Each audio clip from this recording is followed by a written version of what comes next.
Bismillahirrahmanirrahim. Assalamualaikum warahmatullahi wabarakatuh. Waalaikumsalam warahmatullahi wabarakatuh. Alhamdulillahirabbil alamin. Wassalatu wassalamu ala Rasulillah wa ala alihi wa sahbihi ajma'in.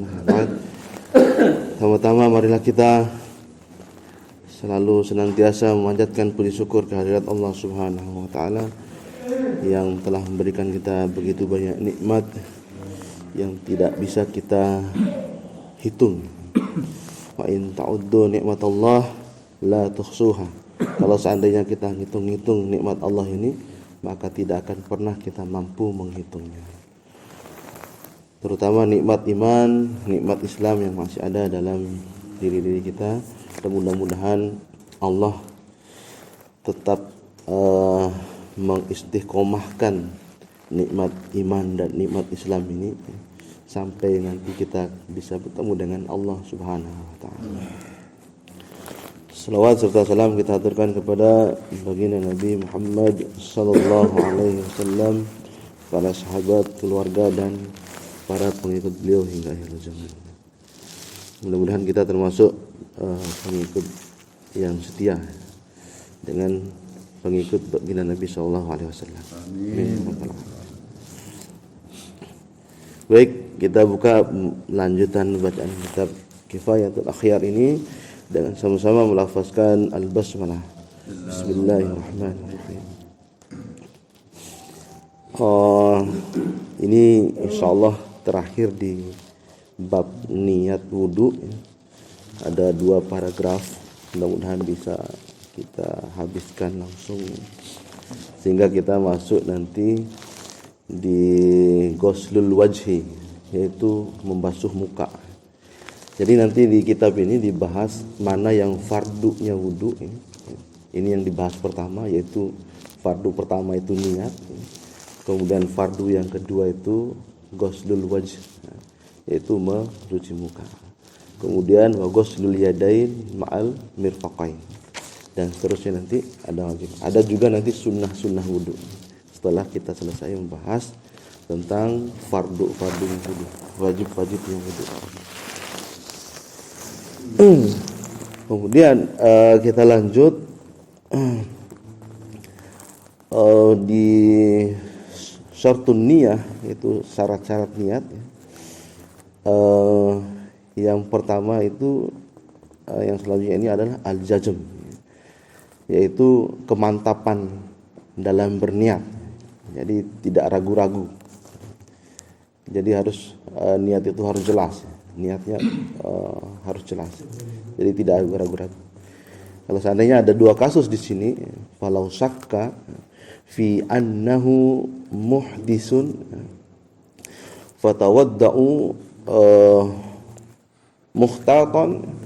Kalau seandainya seseorang itu ragu-ragu bahwa dia ini berhadas atau tidak, kemudian dia berwudu karena untuk jaga-jaga saja, summa tayaqqana annahu muhdisun. Kemudian setelah dia berwudu, dia kemudian yakin bahwa bahwa benar dia itu adalah berhadas, lam yu'tadda biwudu'i ala sahih. Maka wudunya tadi itu karena keraguan-raguan tadi dia berhadas atau enggak ya. Kalau di mazhab Syafi'i maka itu tidak dihitung. Ini menurut pendapat yang paling sahih. Alal ashah. Ini al-ashah ini maksudnya yang paling sahih di kalangan mazhab Syafi'i. Jadi kita kalau seandainya kita awalnya ini saya tadi sudah berhadas apa enggak ya? Jadi saya hadas apa enggak? Saya sudah pipis apa enggak tadi? Sudah kentut apa enggak tadi? Tapi ragu-ragu ya. Akhirnya kita wudu dalam rangka keraguan-raguan itu. Tapi setelah kita wudu ternyata kita yakin, baru ingat, oh iya saya sudah pipis tadi. Maka niat wudunya tadi tidak dianggap, tidak terhitung. Jadi dia harus ulang lagi wudunya. Nah, ini menurut pendapat ini yang kasus yang pertama. Menurut pendapat yang paling sahih.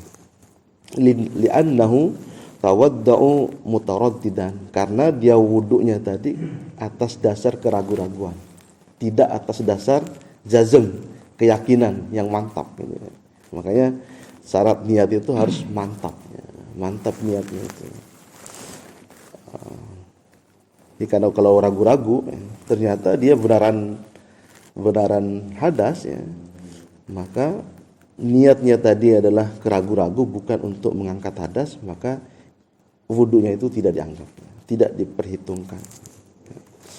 Kemudian kasus yang kedua, walau tayaqqana annahu muhdisan, kalau seandainya dia yakin bahwa dirinya sudah muhdisan, yaitu muhdisun, dia itu berhadas, dia sudah pipis atau sudah kentut atau sudah menyentuh tangan perempuan ya. Walaupun nanti ada perbedaan juga antara mazhab terkait dengan batal apa enggak wudu dengan menyentuh tangan perempuan. Jadi dibahas. Kalau di mazhab Syafi'i, baik menyentuh dengan nafsu apa enggak, yang penting menyentuh lawan jenis sudah batal wudu. Termasuk menyentuh istri. Di mazhab Syafi'i itu menyentuh istri batal wudu gitu ya. Kalau di mazhab yang lain, apalagi di mazhab Hanafi, menyentuh yang bukan istri pun itu enggak batal, asalkan tidak atas dasar nafsu. Cuman ukuran nafsu kita ini apakah bernafsu apa enggak, kita enggak tahu. Ukuran pokoknya sentuh biasa saja. Makanya kalau orang pergi haji, pergi umroh bersentuhan itu pakai mazhabnya Hanafi. Karena ya enggak nafsu, orang lagi tawaf gitu. Orang lagi tawaf, dalam keadaan tawaf itu. Kalau di mazhab Syafi'i tidak batal juga, ada juga pendapat seperti itu. Orang pergi haji bersentuhan, ada pendapat sebagian ulama Syafi'i yang membolehkan itu karena dalam keadaan darurat, tidak batal wudunya. Tawaf aja langsung, enggak perlu cari wudu lagi. Kalau pegang pendapat yang pertama, sentuh perempuan harus batal, bolak-balik terus wudu. Belum selesai tawaf wudu lagi, belum selesai tawaf wudu lagi. Jadi seperti itu ya. Nah, dalam keadaan seperti itu kita pakai yang mudah-mudah saja sebenarnya. Karena ada di mazhab Syafi'i juga membolehkan menyentuh perempuan tidak batal wudu, asalkan tidak berniat untuk menyentuhnya saja. Seperti kasus-kasus ketika di haji dan umrah, orang tawaf ya. Apalagi di haji kan orang berdesak-desakan gitu ya. Maka kita boleh pakai, pada saat itu kita rubah mazhab. Kalau mau rubah mazhab Hanafi, nah, apa. Kemudian kita ulang, walau tayaqqana annahu muhdisan, kalau kita sudah yakin bahwa kita berhadas, wa syaqqa fi annahu tatahhar, tapi ragu kalau kita ini sudah wudu apa enggak, sudah bersuci apa enggak. Ini kasus yang kedua. Summa bana muhdisan, kemudian jelas bahwa dia ini orang yang muhdisan, yaitu orang berhadas ya. Ajza'ahu qat'an, maka wudunya itu sah secara qat'i ya. Jadi tadi kita ini yakin bahwa sudah kita kentut pokoknya tadi ya. Kemudian tapi ragunya di sini adalah apakah saya sudah wudu lagi apa enggak? Sudah wudu lagi apa enggak? Kemudian ini cuma tidak disebutkan, dia lanjut lagi dengan kemudian dia wudu lagi ya, karena keraguan-raguan dia sudah wudu apa enggak gitu ya. Tsumma bana muhdisan, dan benar dia itu muhdisan, maka ajza'uhu qat'an, maka dia sah wudunya. Li'annal asla baqaul hadas ya. Karena pada asalnya dia itu memang tertinggal ada hadas di sana ya. Jadi dia berniat wudu itu untuk menghilangkan hadas karena keyakinan itu. Cuman dia ragu bahwa dia sudah wudu apa enggak apa-apa wudu lagi. Cuman ada keraguan dia sudah bersuci apa enggaknya. Maka ini wudu yang seperti ini itu wudu yang sah. Karena pada dasarnya keyakinan pertama dia adalah mengangkat hadas. Sudah yakin dia hadas, cuman dia ragu bahwa sudah wudu lagi apa enggak. Maka dia wudunya di sini adalah wudu yang sah.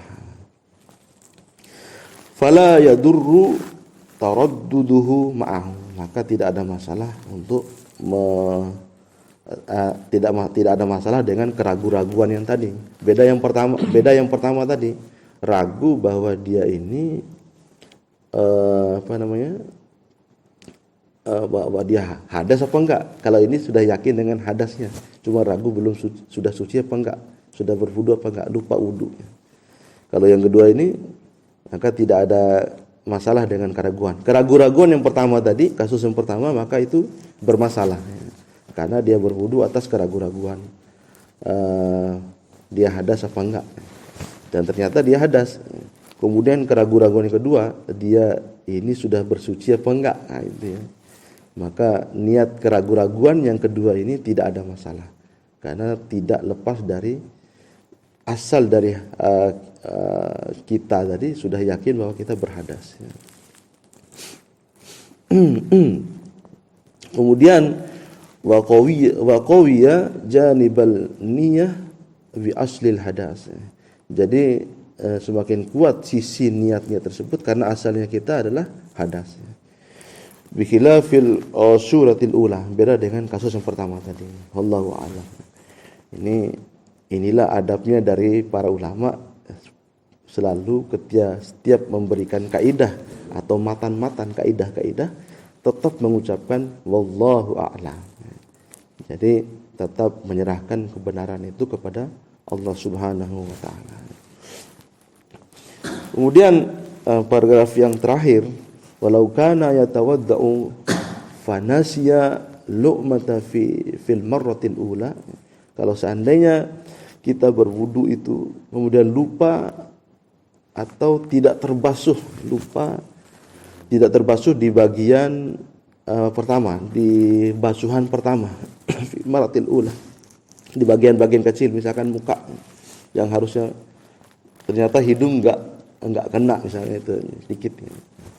Jadi kita sudah cuci di basuhan pertama, tapi ada yang tidak kena karena di hukumnya wudu basuhan pertama hukumnya itu adalah wajib. Kemudian basuhan kedua hukumnya sunnah, basuhan ketiga itu namanya penyempurna. Nah, itu kalau di niat 3 kali wudu itu. Kalau seandainya di basuhan pertama ini ada bagian kecil yang tidak terbasuh, fanggosalat fi ghuslati tsaniyah aw tsalitsah azza'ahu 'ala sahih, maka bisa tertutupi oleh basuhan kedua atau basuhan ketiga. Nah, ini sudah sah menurut pendapat yang sahih. Jadi kita walaupun di basuhan pertama belum sempurna walaupun itu wajib harus sempurna sebenarnya tapi karena ada basuhan kedua untuk menyempurnakan, untuk melengkapi, maka itu wudunya sah. Jadi harus lengkap. Bi khilafin ma idza iktasalat al-lu'mata fi tajdidil wudu'. Nah, ini beda kasus kalau seandainya kita berwudu untuk memperbaharui wudu pada wudu yang baru. Fa innahu la yuzza'ahu ala sahih. Jadi untuk wudu yang perbaharui wudu selanjutnya maka tidak sah. Jadi untuk pembaharuan wudu itu. Al-farqu anna niyyat at-tajdid lam tastamil ala niyatil fardi.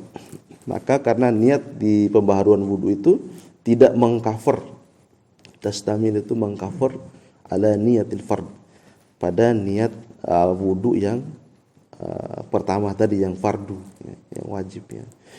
Bi khilafin al-ghuslatu tsaniyah wa tsalisah, beda dengan basuhan kedua dan ketiga pada wudu yang fardu tadi. Fa inna niyatal fardil wudu samilat as-salas. Karena niat wudu fardu yang pertama tadi itu ya, basuhan pertama dan kedua itu bisa saling melengkapi. Sedangkan wudu yang perbaharui wudu itu tidak bisa mewakili untuk membasuh wudu yang pertama. Misalkan kayak gini ya, kita di wudu pertama yang fardu tadi tiga dari basuhan itu dari wudu ada yang ketinggalan, maka itu sudah wudunya gitu ya. Ya kurang sempurna sudah wudunya. Tapi ketika mau tajdid wudu ya, itu tidak mengcover untuk niat wudu yang fardu tadi. Kalau yang fardu itu basuhan kedua ketiganya bisa mengcover, tapi kalau tajdid wudu ya, kalau wudu baru lagi maka itu tidak mengcovernya. Kemudian fama lam yatamammamu al-ula li'ittisali tsaniyah was-salisah wal khata' fi i'tiqadil la yadur, maka kesalahan dalam niat ini tidak ada masalahnya. Kesalahan dalam i'tiqad, i'tiqad itu bisa diartikan juga niat ya. Maka ini tidak masalah. Maksudnya di sini kita yakin bahwa yang wajib itu basuhan pertama, kemudian yang kedua itu sunnah, yang ketiga itu penyempurna, maka nggak ada masalah kalau seandainya pertama itu kita tidak lengkap membasahinya, maka dilengkapi oleh basuhan kedua dan basuhan ketiga. Nah, itu maksudnya di sini ya. Jadi tidak ada masalah itu ya. Walaupun kita yakin dengan i'tiqad kita yakin bahwa wajib pertama, kemudian sunnah yang kedua, kemudian penyempurna yang ketiga. Tapi ini saling melengkapi. Jadi tidak ada masalah keyakinan seperti ini. Ala tara annal musalli law taraka sajadatan minal ula nasiyan fasajada fil raqati tsaniyah tammatil ula. Bukankah kita tahu bahwa kalau kita orang yang sholat meninggalkan satu sujud di rakaat pertama karena lupa, kemudian dia sujud di rakaat kedua, maka itu bisa melengkapi rakaat pertama. Jadi ini ya, kalau seandainya kita di rakaat pertama, sujud pertama kita lupa, pas sujud pertama langsung naik ke sujud ke rakaat selanjutnya, maka tidak perlu berhentikan sholat itu ya. Lanjutkan aja sholatnya, nanti tinggal di akhir sholatnya kita tinggal sujud sahwi. Jadi ini tinggal sujud sahwi aja. Untuk pembahasan sujud sahwi, insyaallah nanti ada babnya tersendiri di bab sholat ya, sujud sahwi. Tapi saya sedikit terangkan kalau di mazhab Syafi'i sujud sahwi itu kalau kita lupa rukun termasuk